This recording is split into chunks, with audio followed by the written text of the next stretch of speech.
Degree centigrade होता है, ठीक है। और एक बात का आप यहाँ पर ध्यान रखने वाला, 84 डिग्री सेंटीग्रेड इसका क्वथनांक होता है, लेकिन ये जब एसिटिक गैस द्रव अवस्था में होती है तो द्रव अवस्था में होने के कारण क्या होता है कि ये गैस जो होती है वो विस्फोटक होती है, ठीक है।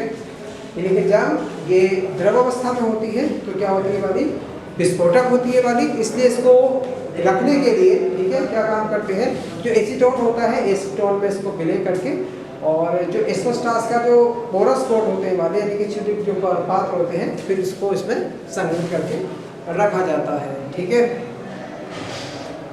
वायु से कैसी होगी वाली, हल्की होती है, और एसिटिन जो है वायु, एसिटिन और वायु का जो मिश्रण है विस्फोट के साथ धुएंधार जो दीप ज्वाला के साथ जलता है और तेज प्रकाश उत्पन्न करता है, जो हमारी आंखों के लिए क्या होता है वो हानिकारक होता है, ठीक है।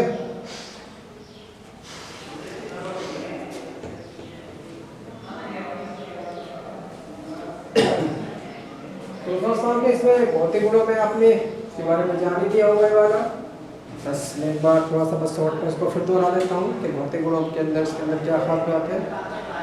तो सबसे पहली बात तो इसके अंदर भौतिक गुणों में यही आ जाती है कि एक रंगहीन और जो ईथर होता है, ईथर जैसी गंध की गैस होती है, लेकिन इसमें कुछ अशुद्धि होने के कारण ये किस प्रकार की जाती है, इसकी गंध जो होती है वो कैसी होती है, वो लहसुन जैसी गंध होती है, ठीक है। इसके अंदर गंध जो आएगी वो लहसुन जैसी गंध इसके अंदर महसूस होती है, ठीक है। क्वथनांक इसका मैंने बताया कि यहाँ पर -84 डिग्री सेंटीग्रेड होता है, और ये जो होता है वो जल में बहुत कम विलय होती है, लेकिन कार्बनिक विलायकों में पूर्ण विलय होती है, ठीक है। जब ये द्रव अवस्था में होती है तो ये विस्फोटक होती है, ठीक है। इसलिए इसको संग्रहित करने के लिए क्या काम करते हैं, इसको एसीटोन में विलय करके जो एस्बेस्टॉस लगा हुआ स्टील का कंटेनर होता है वहाँ पर इसको रखा जाता है, ठीक है। क्योंकि वैसे क्या है बहुत ही ज़्यादा विस्फोटक गैस ये होती है, ठीक है। तो आप थोड़ा सा इसका ध्यान रखिए वाला, मैंने आपको बता दिया जल से जो होगा बताओ, जो वायु होती है वायु से ये कैसी होती है, हल्की होती है वाली, ठीक है। इसका जो मिश्रण है मतलब इसके साथ जो एसिटिक गैस है, एसिटिक का जो ऑक्सीजन के साथ मिश्रण है, ठीक है, ऑक्सीजन के साथ जिसको जलाया जाता है तो ये ऑक्सी एसिटिक ज्वाला कहलाता है वाला। तो मिश्रण भी जो है थोड़ा विस्फोटक होता है, इनके विस्फोट के साथ वहाँ पर भी जलता है, ठीक है। और उसकी जो ज्वाला होती है वो बहुत तेज होती है, और इसके अंदर क्या होता है कि इसके अंदर बहुत ज़्यादा चमक उत्पन्न होती है, और चमक इतनी ज़्यादा उत्पन्न होती है वाली कि जो हमारे आंखों के लिए बहुत ज़्यादा हानिकारक होती है। तो बच्चों आपने देखा भी होगा जहाँ पर गैस वेल्डिंग की दुकानें होती हैं तो वहाँ पर स्टील गैस का उपयोग किया जाता है, वो अलग से ऑक्सीजन सिलेंडर का प्रयोग भी करते हैं। तो कभी आप गैस वेल्डिंग की दुकान पर कभी गए हो तो वहाँ पर एक तो ऑक्सीजन का सिलेंडर पड़ा रहता है वहाँ पर, और एक टंकी लगी रहती है वाली, ठीक है। बड़ी से देखेंगे वहाँ चारों तरफ सफ़ेद सफ़ेद सा वो पड़ा रहता है पदार्थ सा, तो वो तो कैल्शियम हाइड्रोक्साइड रह जाता है, ठीक है। और उसी के अंदर क्या होता है वो वहाँ पर जो लगा रहता है वाला वो एसिटिन गैस होती है। तो एसिटिन गैस हम उस टंकी से ले लेते हैं, और गैस सिलेंडर जो है वो अलग से, मतलब जैसे ऑक्सीजन का सिलेंडर अलग से ले लेते हैं, और जब उसको जलाया जाता है तो वो ऑक्सी एसिटिन ज्वाला कहलाती है, उसका टेम्परेचर जो होता है वो काफ़ी हाई होता है, ठीक है। जिससे ये इसका प्रयोग जो गैस में कर लेते हैं, गैस वेल्डिंग के दौरान कर लिया जाता है। तो ये हमारे क्या हो गए, भौतिक गुण हो गए। भौतिक गुणों में आपको मैं समझता हूँ कि इस पर कोई दिक्कत नहीं होनी चाहिए, सारे पॉइंट मैंने यहाँ पर बोल दिए हैं, तो आप इस प्रकार से इनके भौतिक गुणों को लिख सकते हैं। अब हम यहाँ पर आ जाते हैं केमिकल प्रॉपर्टीज पर, रासायनिक गुणों पर।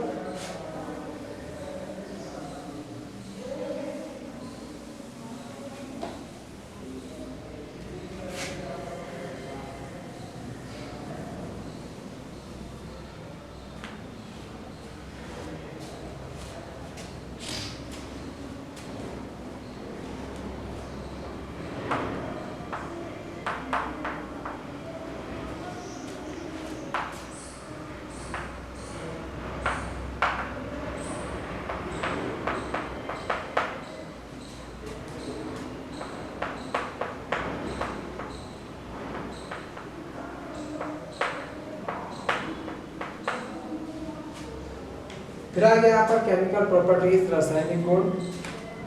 तो रासायनिक गुणों में सबसे पहले हम बात करेंगे इसके में हाइड्रोजन का योग की।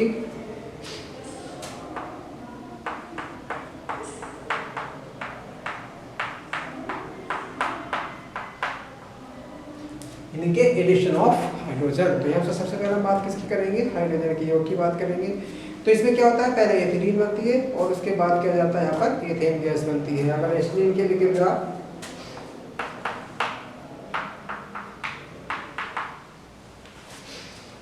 यहाँ पर हाइड्रोजन के साथ करा दी जाए निकेल उत्प्रेरक की उपस्थिति में 200 डिग्री सेंटीग्रेड टेम्परेचर पर, तो यहाँ पर क्या बनेगी, यहाँ पर एथिलीन गैस बन जाती है।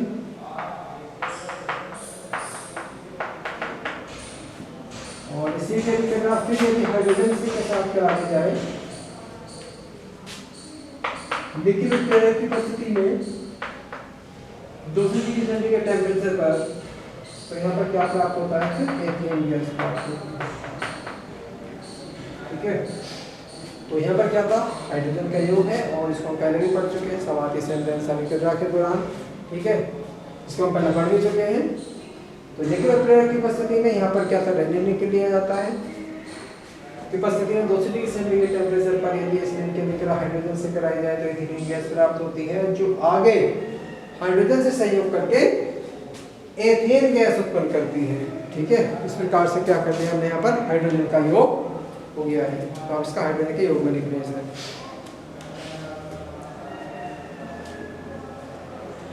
इसके बाद हम क्या काम कर सकते हैं, केवल एथिलीन में भी परिवर्तन कर सकते हैं। अगर हम सवाती समीकरण समीकरण का यहाँ पर प्रयोग करते हैं तो सीधी सी बात है एथेन पर जाकर के लिखेगा, लेकिन हमारा एथिलीन पर रोकना है तो हमें थोड़ा सा परिवर्तन इसके अंदर करना पड़ेगा। तो यहाँ पर हाइड्रोजन का योग है, तो हाइड्रोजन का योग तो हम इस पर रब भी करेंगे, लेकिन यहाँ पर क्या करेंगे, मान लें इसको अगर हम 1 पॉइंट दे दें, इसको अगर हम इसी को दूसरे भाग को लेने, यानी कि योग तो हाइड्रोजन का ही करेंगे, लेकिन तरीका थोड़ा सा अलग होगा, क्योंकि इस पर हाइड्रोजन के योग में हमें क्या प्राप्त हुआ था, एथेन गैस प्राप्त हुई है। हम ये चाहते हैं कि इसमें एथिलीन भी प्राप्त हो, तब हम इसमें क्या परिवर्तन कर सकते हैं।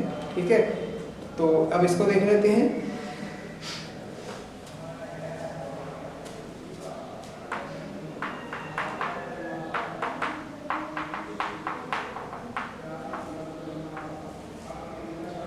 इसके लिए हम क्या करेंगे, या तो रिंगलार उत्प्रेरक ले लेंगे यहाँ पर, या फिर सोडियम और अमोनिया ले लेंगे। ठीक है, या फिर इसमें लिथियम एल्यूमिनियम हाइड्राइड ले लेंगे, तो सब चल होगा, इससे क्या प्राप्त हो जाएगी, एथिलीन गैस प्राप्त हो जाएगी।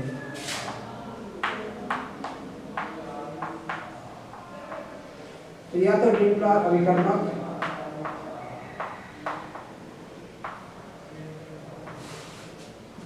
ठीक है, ये पहले भी हमने इसका जिक्र किया था, पहले हमें बताया गया था इसमें क्या क्या होता है, पहले भी कर चुके हैं इसे। या इसके स्थान पर जो है सोडियम और अमोनिया है, ये भी लिक्विड वाली, या फिर इसके अंदर जो है लिथियम एल्यूमिनियम हाइड्राइड,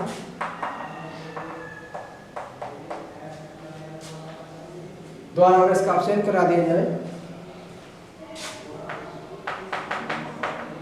तो यहाँ पर क्या होगा, देखो एथिलीन गैस प्राप्त हो जाती है। ठीक है, तो यहाँ पर क्या था, एथिलीन, और यहाँ पर रिंगलार अभिकर्मक या फिर सोडियम और लिक्विड अमोनिया या फिर लिथियम एल्यूमिनियम हाइड्राइड द्वारा इसका अपचयन कराया जाने पर क्या होता है, एथिलीन गैस प्राप्त होती है।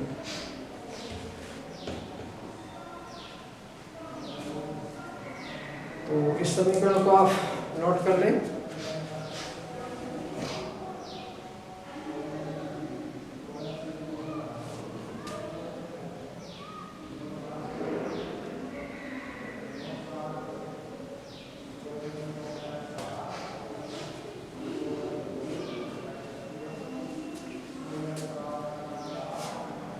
उसके बाद आ जाएगा हैलोजन का योग।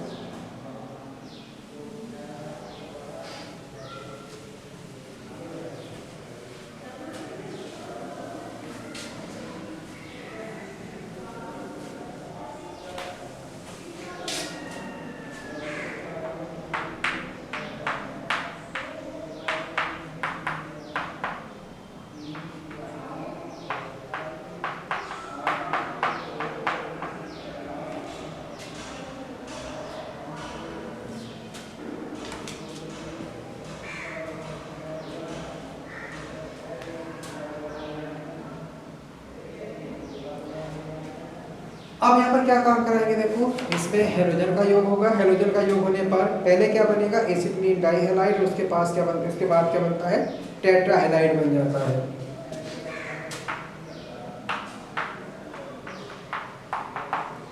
तो सबसे पहले क्या होगा, तो यहाँ पर हेलोजन का योग होगा तो हेलोजन की जगह पहले डाई हैलाइड बनेगा, इथेनिल डाई हैलाइड यहाँ पर,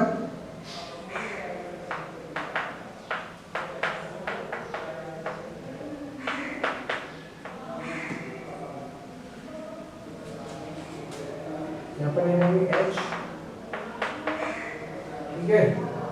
लेकिन इसके बाद क्या होता है, टेट्रा हैलाइड हो जाता है।